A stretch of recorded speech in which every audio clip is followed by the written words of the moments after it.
हाय दोस्तों, good morning, नमस्कार और स्वागत है आप सबका एक नए सफ़र में। नया सफ़र शुरू हो रहा है नॉर्थ ईस्ट का और इसके लिए मैं पहुंच चुका हूं आसाम।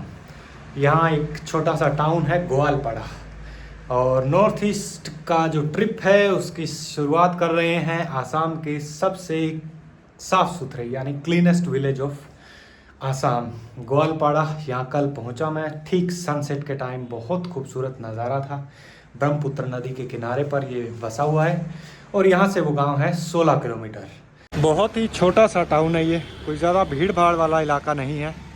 यहाँ पहुँच के मार्केट के अंदर एक लॉज मिल गया मेरे को, वृंदावन लॉज। ये सामने आसामीज़ में लिखा हुआ है और ये काफ़ी बढ़िया ठिकाना मिला 500 रुपये में। बाइक भी अंदर पार्क हो गई। ये कमरा साफ़ सुथरा, सिंगल बेड कमरे मिल जाते हैं इस तरफ। यहाँ स्पेस इतना है कि अपना सामान भी सारा आ गया और अंदर ही बाथरूम है इसके। मौसम यहाँ का भी अपने जैसा ही है। ठंड शायद थोड़ी कम होगी मगर धुंध बड़ी आती है अच्छी खासी।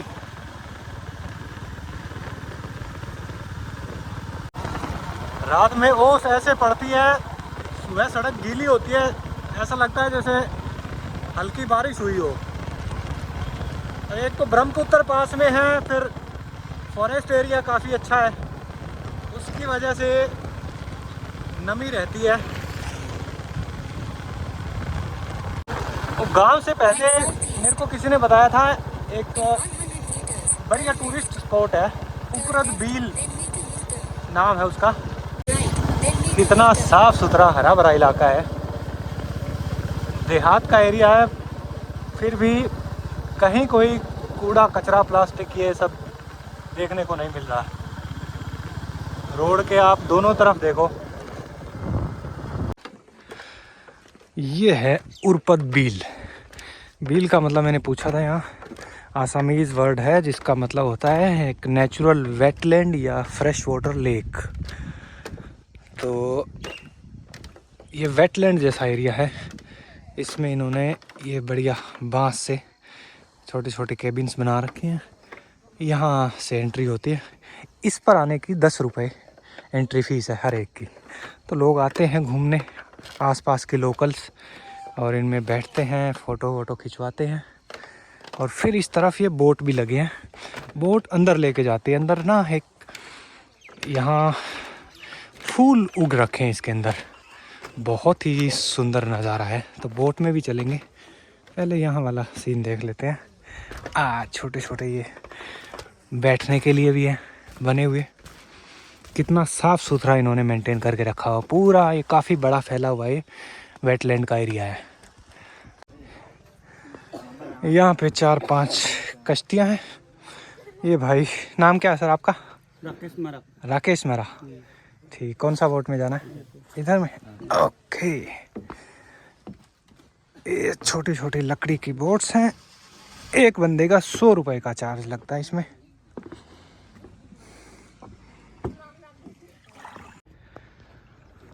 ये कौन सा फूल का नाम क्या है इसका भाई?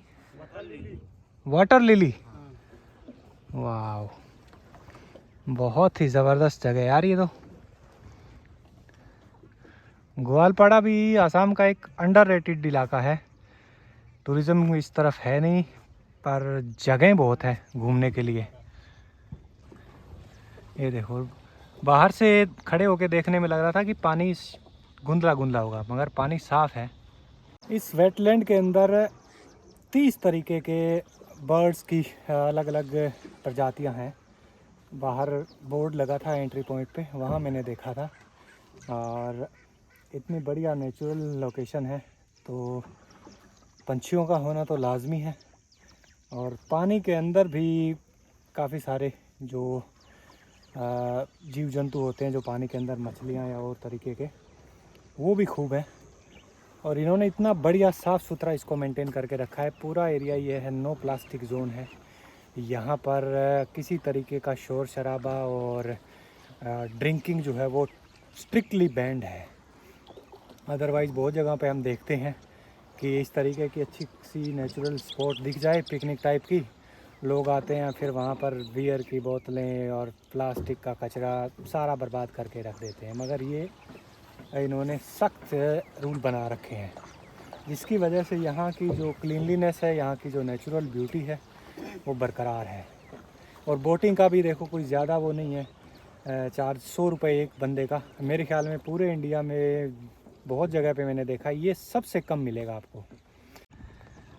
और भाई मैंने सोचा नहीं था कि ग्वालपाड़ा के आसपास इतनी खूबसूरत जगह है। यहाँ से 7-8 किलोमीटर दूर है टाउन से।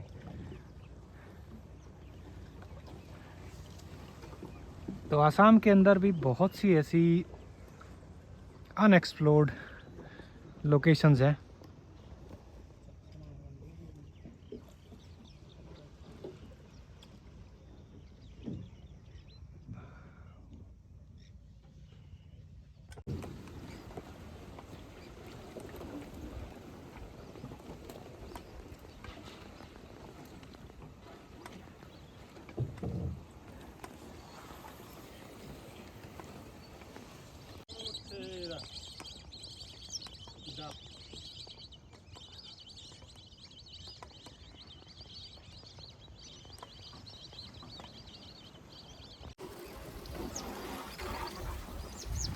ये खाली पत्ता पत्ता है कि इसमें कुछ होता भी है? लोटस का पत्ता है।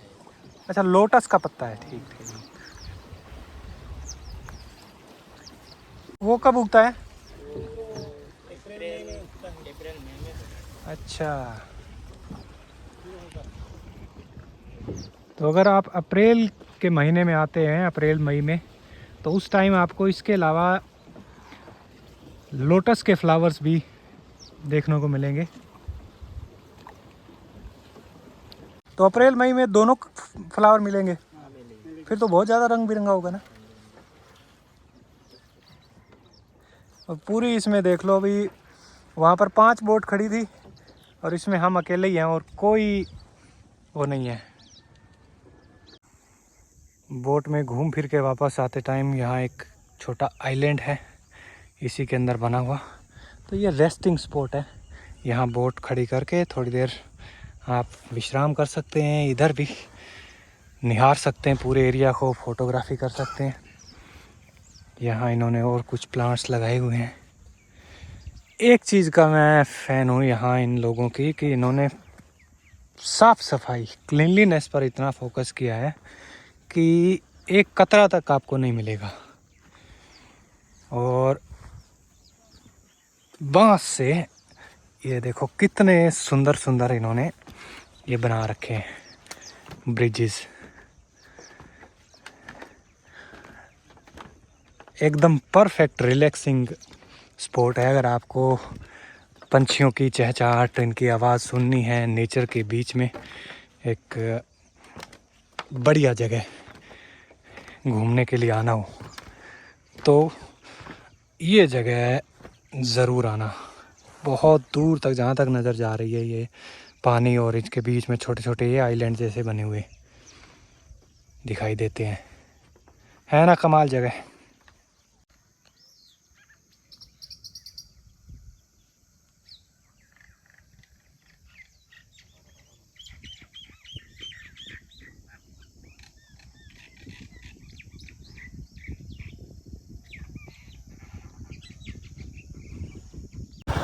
उरपत बील के बाद अब चलते हैं क्लीनेस्ट विलेज ऑफ आसाम की तरफ। वैसे तो इस तरफ का एरिया देख के मुझे लग रहा है कि सारे गांव ही साफ़ सुथरे हैं।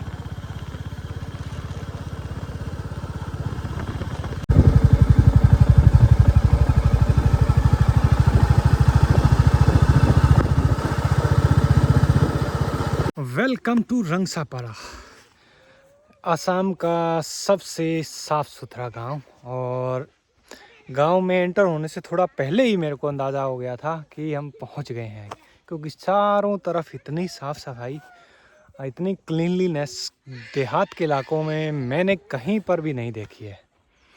तो यहाँ पर ये जो मैदान है ये पार्किंग स्पेस है, इस तरफ बाइक पार्क हो गई है और इधर अब गाँव। देखते हैं कि कैसा है, कितना साफ़ सुथरा है, कैसे ये लोग मेंटेन करके रखते हैं।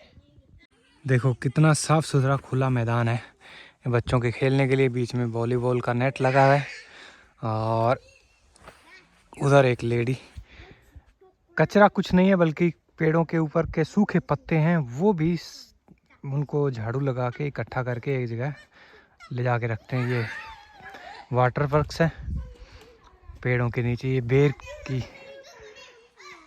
झाड़ी, बोल्टी बोलते हैं हमारे इसको, इस पे बेर लगे हुए हैं। नीचे इसके बेंचेस हैं, इधर पूरा फॉरेस्ट एरिया है। ये भी बढ़िया प्रोटेक्टेड है, एकदम साफ़ सुथरा।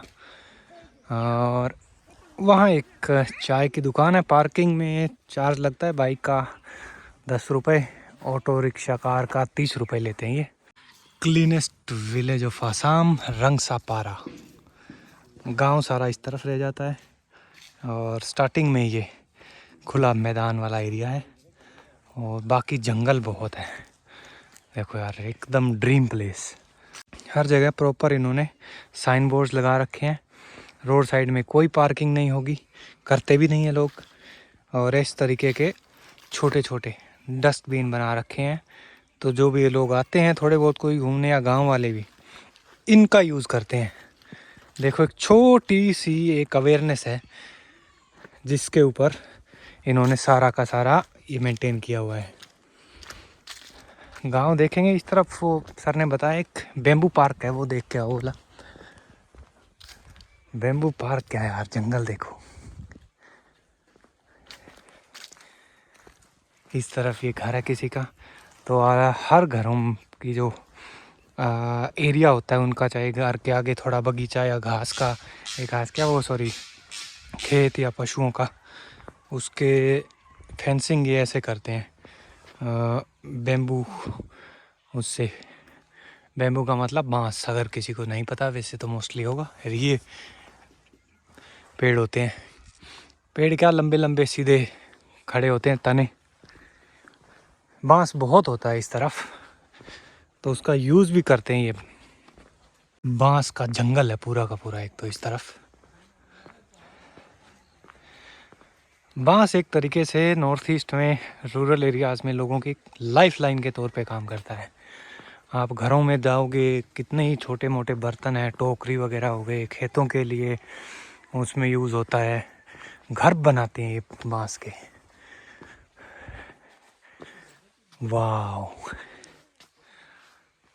This is beautiful. ये बैठने के या शायद बच्चों के खेलने के लिए बनाया हुआ है। ये भी बांस से है। और इस तरफ भी बेंचेस हैं, सारे के सारे बांस के बने हैं। ये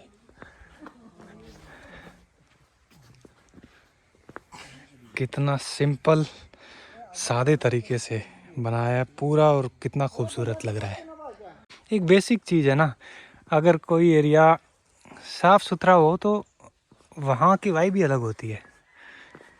वहाँ इंसान वैसे ही फ्रेश फील करता है।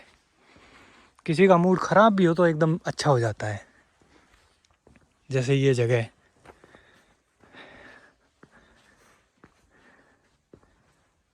ये बीच में पानी का वो है, मेरे ख्याल ये सारे के सारे प्लांट्स के लिए है।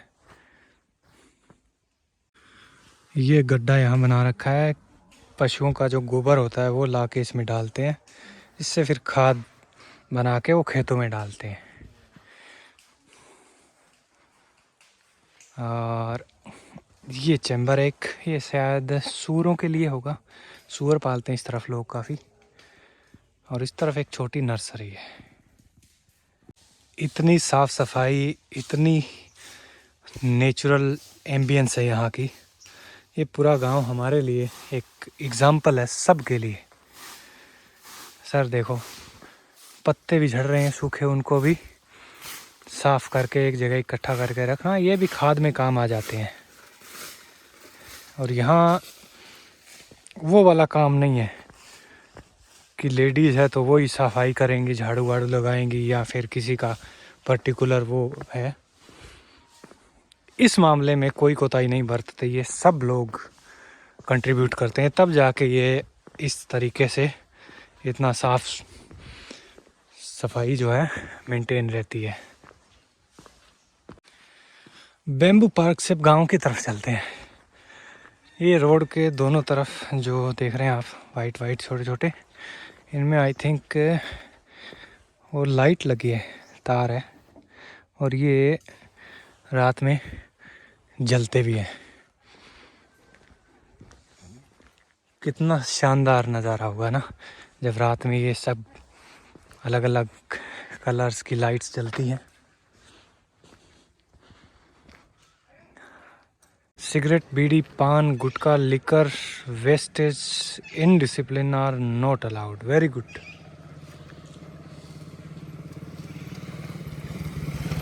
ये जनाब लाए हैं केले, लाए सर। हाँ, केला भी अच्छा होता है ना यहाँ? अच्छा ही होगा, इसे भी मरबा केला है। अच्छा, ये कभी कच्चा है कि भी पकेगा इसमें? हम घर सुबह में बिक्री करता है। क्या करता है? बिक्री करता है। बिक्री करते हैं? हाँ। और घर में कुछ बनाते भी है इसका? हम जुमा करते हैं ना। अच्छा, तब बिक्री करता है। हाँ। करने वाला है से हम करतेगा, ऐसे भी जुमा करना ही सकेगा। जुमा करनी है, हम बाजार में घर सुबह में बिक्री करता है। अच्छा, आप इसी गांव के हैं? हम यहाँ गाँव। गांव आपका बहुत अच्छा है। हाँ, ठीक है ना? होगा। ये सब चिकन में ले आए नहीं था, इसका है। अच्छा, यहाँ कोने में एक चर्च है।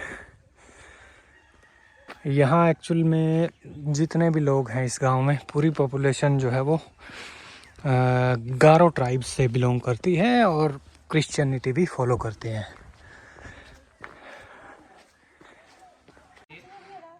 यहाँ बहुत सारे मकान गांव में भी बेम्बू से बने हुए हैं और इस तरीके की छोटी छोटी दुकानें हैं। छत इनकी टीन की है, बाकी दीवारें बांस की। और ऐसे पार्क तो हर गली में दिख रहे हैं। 10 रुपये एक बंदे की एंट्री टिकट है, वो भी विजिटर के लिए है। लोकल लोगों के लिए तो आप बच्चे लोग खेलते रहो। कितनी बढ़िया जगह बना रखी है। यहाँ एक बड़ा कमाल का यूनिक सा पेड़ दिखा है मेरे को। इसके कांटे लगे हैं एक तो बहुत सारे, और ये जो येलो इसके ऊपर आप देख रहे हैं, पता नहीं मुझे क्या चीज़ है ये।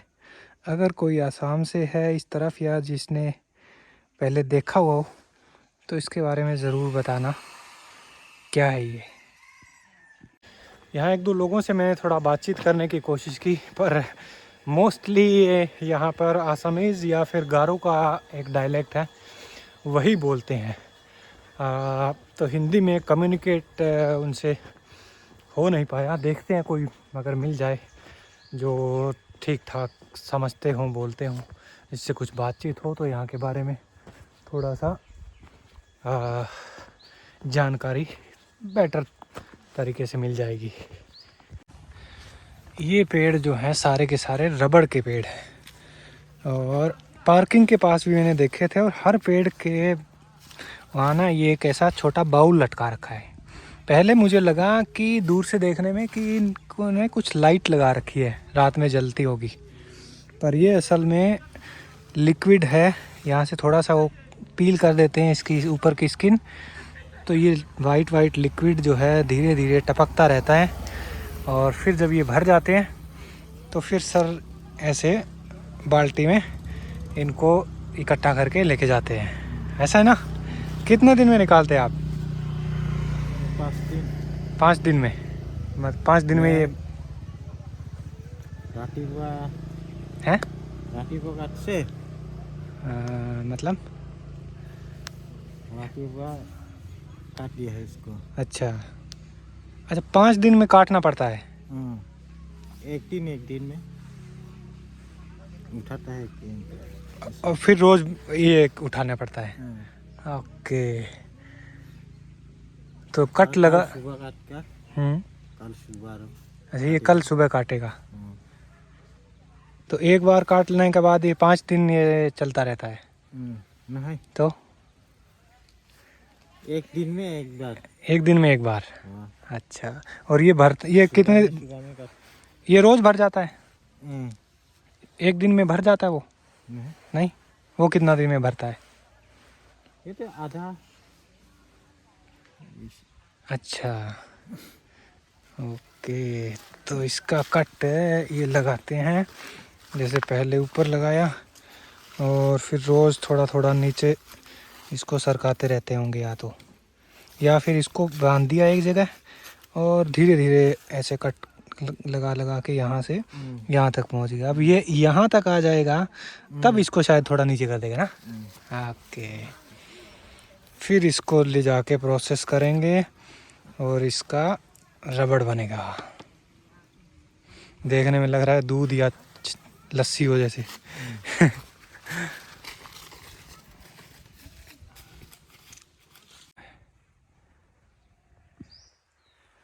पूरे गांव में कहीं भी किसी भी गली में निकल जाओ आप, सब कुछ इतना ऑर्गेनाइज्ड लगता है ना, ऐसा लगता है कि ये एक आधा दिन के लिए है कि यहाँ कोई मंत्री वगैरह आने वाला होगा इसलिए ये इन्होंने किया है। पर ये इनका रोज़मर्रा का एक हिस्सा है, डेली का काम है। कभी भी आओ आप, कोई भी आओ, ना भी आओ, इनको फ़र्क नहीं पड़ेगा। ये चीज़ समझ चुके हैं कि हमें यहाँ रहना है तो हमको इस जगह को कैसे मेंटेन करके रखना है, और वैसा वो कर रहे हैं।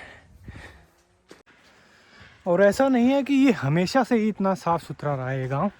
25 साल पहले ये भी नॉर्मल बाकी गाँवों की तरह था, यहाँ पर भी कचरा वगैरह ऐसे ही आपको गलियों में दिख जाता। पर 1999 के अंदर उस टाइम गांव के जो मुखिया थे उन्होंने ये बीड़ा उठाया था, और कुछ सालों की मेहनत के बाद गांव के हर मेंबर के कॉन्शियसनेस में ये चीज़ बिठाई गई कि इसको साफ़ सुथरा रखना है, हमें यहाँ पर रहना है और ये हमेशा के लिए रखना है हमें। पूरे गांव में जो हाउसिंग स्ट्रक्चर है वो एकदम सेम है। इसी तरीके की फेंसिंग मिलेगी आपको, ऐसा एक छोटा गेट मिलेगा। अंदर फिर जो ओपन स्पेस है उसमें खूब सारे पेड़ पौधे लगे हैं अलग अलग तरह के, और फिर रिहाइश के लिए एक जगह पे मकान बना है। यहाँ इनके आगे एक नलका भी लगा है छोटा सा, और ये ऐसी फेंसिंग। गांव में इस तरीके के बहुत छोटे छोटे वो पार्क्स बना रखे हैं, विजिटर्स के लिए भी हैं और लोकल का तो है ही है आना जाना। इधर एक जनरल स्टोर है, इस तरफ कुछ सब्जियां लगा रखी। बताओ ये क्यारी देख के ऐसा लग रहा है कि ये लगा रखे हैं इसके अंदर जैसे कि वो डेकोरेशन वाले टाइप के, बट असल में इसके अंदर सफाई इतनी इन्होंने की हुई है, घास का कतरा भी नहीं है। पीछे 2 तालाब हैं, इनमें आई थिंक ये फिश फार्मिंग करते हैं। और ये छोटा सा पार्क, लुक एट दिस, क्या शानदार है यार। हमारे वहाँ हम बहुत जगह पे देखते हैं, कोई चंडीगढ़ जैसा शहर है वहाँ पर इस टाइप का कोई गार्डन है, वो भी इतना तब सजाते हैं जैसे रोज़ गार्डन है, उसको रोज़ फेस्टिवल होगा तब। ये अपने घर के आगे ही साल भर के लिए रखते हैं इसको। सुकून की लाइफ है, बढ़िया गमलों में प्लांट्स को पानी देते रहो, अपना साफ़ सफाई मेंटेन रखो, सादा खाना खाओ और मस्त रहो। तो आप लोगों का पूरा गांव में जैसे होता है ना कि कोई भी कहीं गांव होता है तो सब लोग एक जैसा नहीं होता, उसके लिए मेजोरिटी चाहिए। हाँ, जैसे साफ सफाई करना है जो भी है, हम लोग गाँव का लोग मिलजुल के, मतलब गाँव का लोग जो है हफ्ता में, जेंट्स लोग हफ्ता में एक दिन काम करता है, और हाँ, वुमेन ग्रुप जो है हफ्ता में शनिवार को साफ सफाई का काम करता है। बाकी तो अपना अपना रोज़ाना वो तो डेली का काम होता है, जैसे अपने घर के आगे तो वो तो रोज़ करते ही हैं। तो रोज़ करती है। तो मतलब कि हफ्ते में एक दिन आदमी एक दिन हाँ औरत, हाँ जी, गांव की लेडीज़ लोग हाँ जी। वो पूरा गांव में जैसे कि साफ सफाई करेगा, वो भी कि मेन स्ट्रीट हो गया या इधर उधर कुछ थोड़ा सा जगह हो गई उसको करेंगे। हाँ जी। बाकी 5 दिन तो इतना है कि अपना घर के आसपास आगने, ये जैसे आपकी घर के आगे का है, घर का आप इतना साफ सफाई रखोगे हाँ जी, तो ज़्यादातर 70-80% उसी से हो जाता है ना। इसी से हो जाता है। ये भी अच्छा है कि कोई ये नहीं है कि सिर्फ लेडीज़ लोग का ही काम है साफ़ सफाई करना, जेंट्स लोग सबका काम तो सबका है ना। तो ये तो आपने नियम बना रखा है कि बाकी सब चलता रहेगा, पर गांव में साफ़ सफाई में कोई कंप्रोमाइज़ नहीं होगा, है ना। उसका जो है साफ सफाई अगर गंदगी किसी का मिला है तो उसका तो थोड़ा किसी को बताया जाता है कि आपका थोड़ा मेंटेन कमी है तो मेंटेन करना पड़ेगा। अगर नहीं मानेगा तो उसका फाइन। फाइन वगैरह जैसे भी हो, अच्छा। गाँव का जो भी नियम रखा है उसी मुताबिक काम करता है। ना ये भी बहुत बढ़िया है। कई बार होता है कोई इंसान थोड़ा लेजी निकल जाता है कि यार छोड़ो क्यों मत्था मारना, इतना साफ़ सफाई पहले ही है, तो वो ढील कर देता है। पर उसके लिए भी आपने चलो स्ट्रिक्ट एक रूल बनाया है, ये भी अच्छा है। और फिर ये भी है ना कि अब आप बड़े लोग जैसे करते हो तो बच्चा भी तो देख देख के खुद ही सीखता है ना उनसे। हाँ हाँ, जैसे बच्चे हो गए जो कोई स्वीट खा लिया तो वो फेंकने के लिए भी डस्टबिन धोने का पहले हाँ हाँ। डस्टबिन में फेंका जाता है, हम्म। तो बताने की जरूरत नहीं पड़ता है। हाँ क्योंकि आपने, मैं पूरे गांव में देखा हूँ हर जगह पर गली में मोड़ पे डस्टबिन रखा हुआ है आपने। हम लोग तो मेहनत करते हैं लेकिन जो बाहर से जो लोग आता है तो वो लोग लेकिन उन चीज़ों में ध्यान नहीं देता है, वो गंदगी फैला के जाता है, लेकिन वही हम लोग ही उठाना पड़ता है। हाँ कई तो प्रॉब्लम इसी में आता है, हम लोग जो बाहर से लोग आता है घूमने। साफ सफाई में ध्यान नहीं देता है। साफ सफाई देखने के लिए आता है लेकिन वो नहीं समझता है। ये बात आपने बड़ी अच्छी कही कि वैसे देखने में तो क्या ये भी एक नॉर्मल गांव है, नॉर्मल गाँव है। नॉर्मल गांव है, पर ये इतना लोग यहाँ इसलिए आ रहा है क्योंकि आपने बाकी गांव से अलग बना दिया इसको साफ सफाई करके, तो लोग देखने आ रहा है। हाँ जी, वो देखने इस वजह से आ रहा है कि ये साफ सुथरा है, पर उनके खुद के दिमाग में ये बात नहीं घुस रही है हाँ जी, कि यहाँ पर लोगों ने, लोकल ने इतना रखा हुआ है।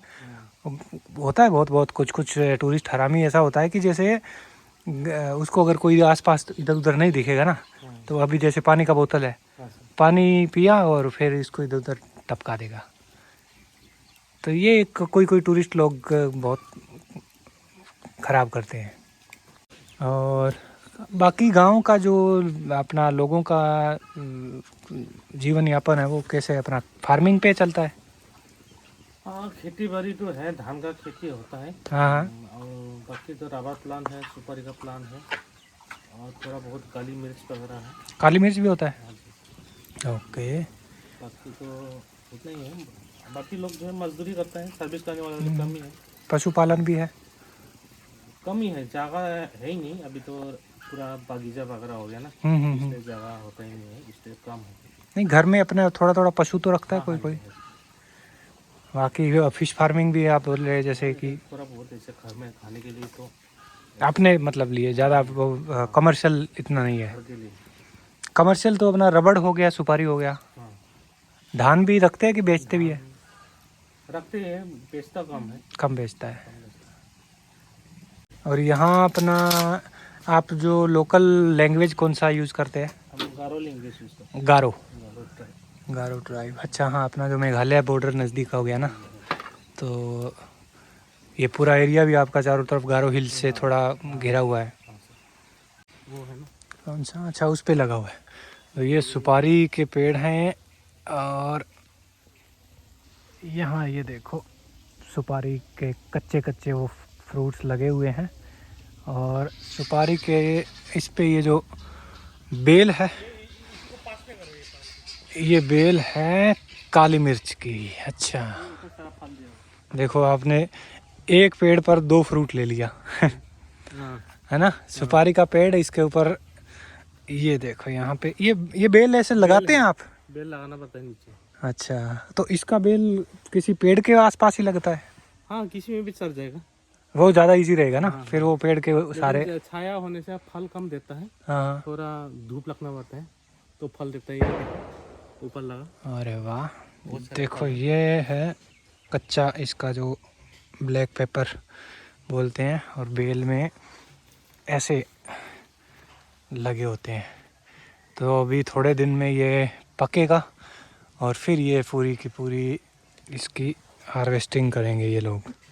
बताओ, काली मिर्च भी देखो कितनी कारगर चीज़ है, और काली मिर्च का रेट भी अच्छा होता है। तो ये सुपारी का ऐसे लग रहा है जैसे नींबू नहीं होता वैसा है। तो एक ही पेड़ से डबल इनकम हो गई। तो पूरे गांव में एक जनाब मेरे को मिले कि जिनसे हिंदी में थोड़ा वार्तालाप, थोड़ा कम्युनिकेट हो पाया।